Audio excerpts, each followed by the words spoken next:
สวัสดีลูกพี่เหมือนทุกคนเนาะวันนี้เขาก็มาแต่เศร้าๆเลยเนาะมายามห่อกินดอกทองเนาะเพราะว่าคันมาสวยเขาก็จะบ่เห็นมันนะเขามาฮอดก็มีบางตัวมันขึ้นไปแล้วเนาะมาฮอดสวยหน่อยนึงนะต้องขออภัยนำเนาะในกองก็ค่อนข้างที่จะมืดแล้วก็บ่เห็นปานใดเนาะ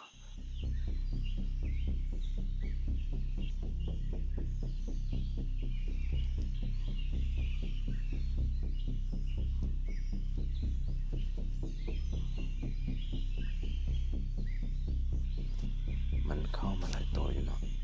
ตัวนี้ก็ขออนุญาตยิงเนาะ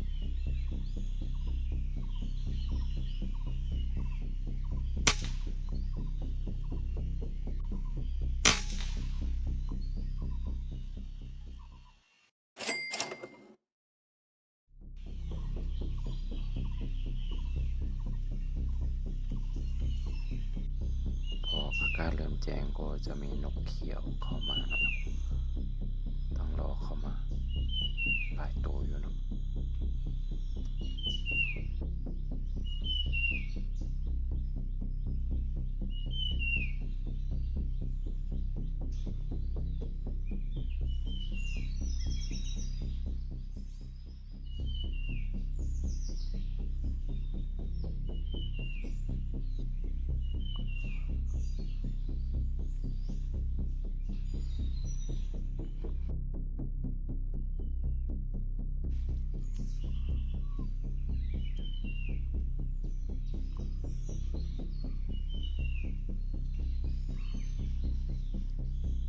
จะว่าเขาเห็นมันหลายตัวกันเลยตัวนี้ก็ขออนุญาตยิงนะโอ้ยตกน้ำหน่อยนึง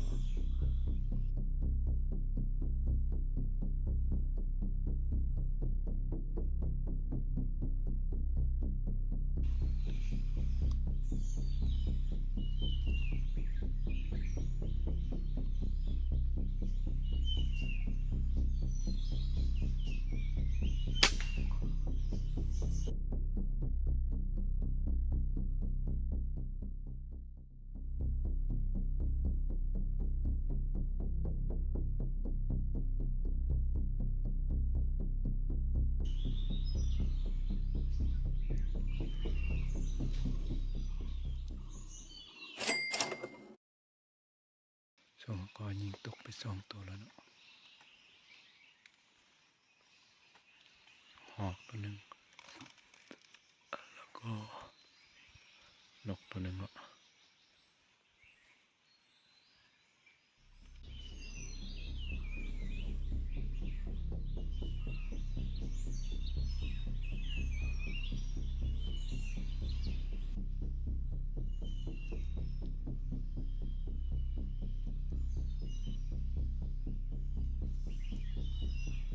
ซึ่งนกเขียวก็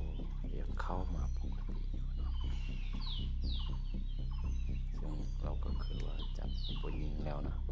นกเขียวเพราะว่าเขายิงเป็นตัวหนึ่งแล้วนะตัวนั้นก็น่าจะพอแล้วเนาะที่เหลือก็เอาไว้ให้มันมีลูกมีหลานเนาะจากจุดอยู่หลุมนี้เอาเบิ่งขึ้นไปเนาะนกนี้มันจะยัวหญ้ายัวหญ้ายัวหญ้าเลยเนาะเต็มกกเลยนะ และสุดนี้ก็จะเป็นครั้งสุดท้ายที่เราจะมากกนี้เนาะไกลได้ขนาดความลายได้ปล่อยวอลเลย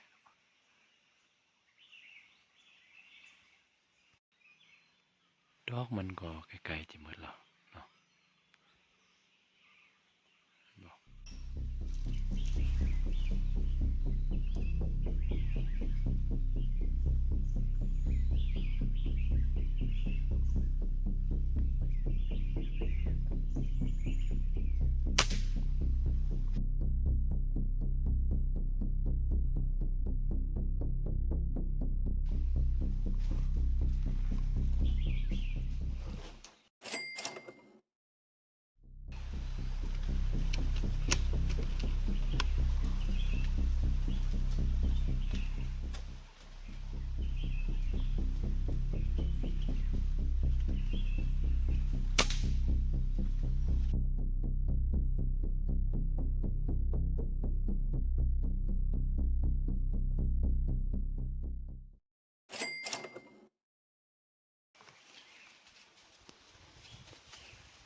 เก็บนกก่อนนะ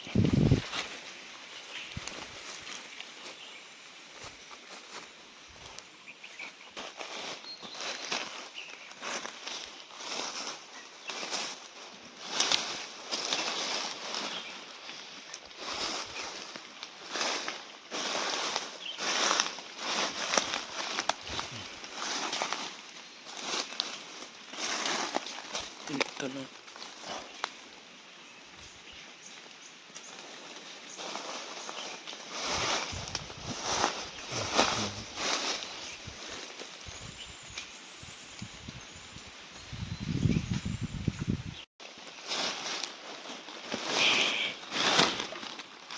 ต้นนก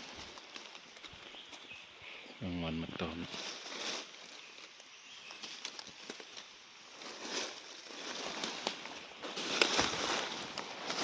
เขียว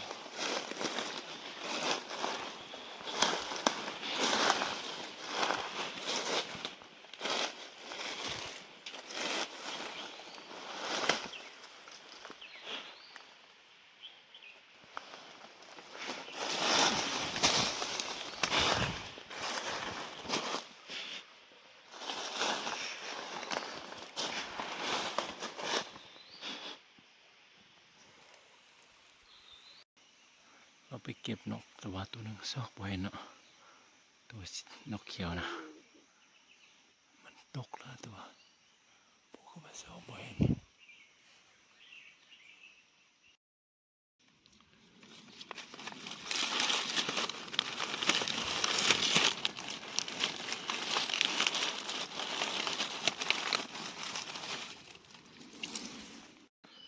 ว่าไปแล้วก็ยังมีอยู่เนาะตัวห่อก็มาหลายเลยแต่ว่ามันนักมาเศร้านะมาตอนมืดเนาะมาตอนมืดนะมันก็เลยไม่ค่อยเห็นเลยยิงได้ตัวหนึ่งเนาะแล้วก็มันก็ลงหมดเลยเนาะ แล้วก็ไก่ป่าในคันแถวนั้นเอาแท้ว่าเนาะตอนเช้าเป็นยังไงคลิปนี้ก็จะขอลาเพียงเท่านี้นะเพราะว่าเริ่มสวยแล้วเนาะก็จะได้กลับไปแล้วเนาะเพราะว่าอยู่ถึงนกก็มิดแล้วที่จริงก็มีนกน้อยยังเข้ากินปกติเนาะแต่เขาจะได้เมื่อแล้วเนาะคลิปนี้จะบวายอย่างไรเนาะ ซับคอยอย่าลืมกดไลค์กดแชร์กดติดตามให้เลยนะขอบใจ